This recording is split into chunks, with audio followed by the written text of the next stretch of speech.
বাংলাদেশ একটি গভীর সংকটময় মুহূর্তের মধ্য দিয়ে যাচ্ছে। এখন পর্যন্ত আমাদের প্রাপ্ত খবর অনুযায়ী আওয়ামী লীগ, ছাত্রলীগ, যুবলীগের সন্ত্রাসীরা গুলি করে কুপিয়ে প্রায় 30-এর অধিক শিক্ষার ছাত্র জনতাকে হত্যা করেছে এবং দিন শেষ হতে হতে এই সংখ্যাটা কোথায় গিয়ে দাঁড়ায় আমরা জানি না। এরই প্রেক্ষিতে আমরা একটি সিদ্ধান্ত নিয়েছি, আমাদের একটি জরুরি সিদ্ধান্ত মোতাবেক আমাদের যে 6 তারিখের যেই লং মার্চ টু ঢাকা কর্মসূচি ছিল সেটাকে আমরা একদিন এগিয়ে নিয়ে এসেছি, অর্থাৎ আগামীকাল 5ই অগাস্ট সারা দেশের মুক্তিকামী জনতাকে ঢাকার উদ্দেশ্যে রওনা হওয়ার জন্য আমরা আহ্বান জানাচ্ছি। যারা পারবেন, যাদের পক্ষে সম্ভব হবে, আজ রাতেই আপনারা ঢাকার উদ্দেশ্যে রওনা হয়ে যান। আমরা আগামীকাল সারা দেশের মুক্তিকামী জনতাকে ঢাকায় আসার আহ্বান জানাচ্ছি। বিশেষ করে ঢাকার আশেপাশে যে জেলাগুলো আছে আপনারা দায়িত্ব নিয়ে মসজিদের মাইকে ঘোষণা দিয়ে যাদেরকে পাবেন সবাইকে নিয়ে ঢাকার উদ্দেশ্যে রওনা হন।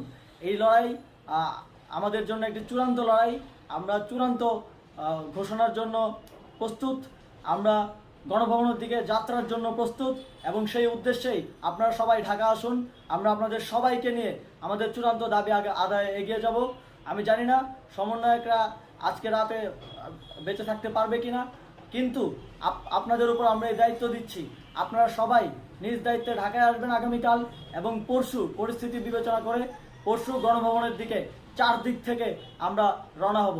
আমরা খুব আতঙ্কের সাথে লক্ষ্য করছি যে ছাত্রলীগ, যুবলীগ এবং আওয়ামী লীগের গুন্ডারা পুলিশের অস্ত্র দিয়ে পর্যন্ত সাধারণ জনগণের উপর হামলা করছে।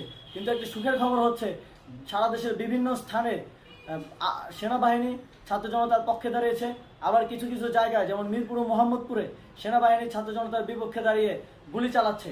আমরা সেনাবাহিনীর প্রতি আহ্বান জানাতে চাই, আপনারা এদেশের নাগরিক এবং আপনারা এদেশের নিরাপত্তার দায়িত্বে আছেন, এদেশের জনগণের যানবাহনের নিরাপত্তার দায়িত্বে আছেন। আপনারা দেশের পক্ষে এবং দেশের জনগণের জন্য কাজ করবেন। কোনো খুনি সরকারের জন্য, কোনো খুনি রাজনৈতিক দলের জন্য কাজ করবেন না, এটি এদেশের জনগণ আপনাদের থেকে প্রত্যাশা করে। আমাদের এই আন্দোলনে সম্পূর্ণ সমর্থন দিয়ে হয় নিরপেক্ষ থাকুন অথবা এই খুনি বাহিনীকে, সরকারের খুনি বাহিনীকে প্রতিহত করুন, তাদেরকে যথাযথ শাস্তির আওতায় নিয়ে আসুন। যেই কারফিউ সরকারের পক্ষ থেকে ঘোষণা করা হয়েছে, আমরা স্পষ্টভাবে বলতে চাই সেনাবাহিনী এই ধরনের কোনো কারফিউ বাস্তবায়নের জন্য মাঠে না নামে। যদি মাঠে নামে তাহলে সেনাবাহিনী স্পষ্টভাবে অফিসিয়ালি জনতার বিরুদ্ধে দাঁড়াবে। আমরা চাই না সরকারের এই ষড়যন্ত্র সেনাবাহিনী পা দিক। সেনাবাহিনীকে জনতার বিরুদ্ধে দাঁড়ানোর যে ষড়যন্ত্র সরকার রচনা করছে সেটিতে সেনাবাহিনী পা দিবে না, এই বিশ্বাস আমরা রাখতে চাই।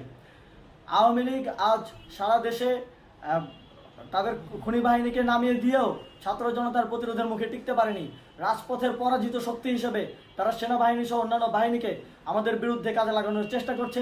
এই চেষ্টাকে, এই ষড়যন্ত্রকে ব্যর্থ করতে হবে এবং আগামীকাল সারা দেশে মসজিদে মসজিদে ঘোষণা দিয়ে ঢাকার উদ্দেশ্যে আপনারা রওনা হন। প্রত্যেকটি পরিবার থেকে অন্ততপক্ষে একজনকে ঢাকার উদ্দেশ্যে রওনা করে দিন, এই ইতিহাসের সাক্ষী হতে, একটি নতুন বাংলাদেশের অভ্যুদয় ঘটানোর একজন কর্মী হতে। ধন্যবাদ সকলকে।